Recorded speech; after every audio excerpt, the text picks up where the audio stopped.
முதலமைச்சர் விஜய் அவர்களை தவறாக பேசியதால் கைதாகும் சிஜேபி அட்மின் அப்படி கிடையாது.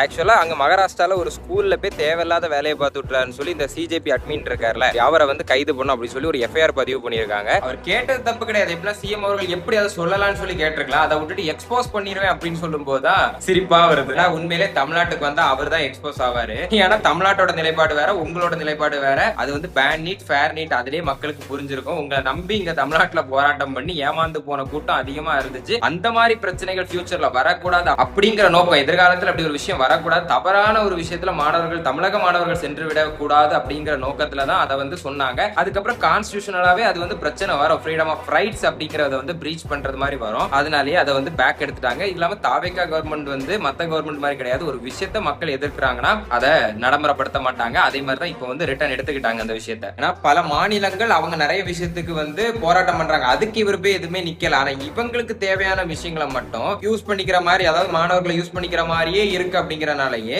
எல்லா மாநிலமும் இந்த ஸ்டெப் எடுத்துட்டு தான் இருக்கிறாங்க.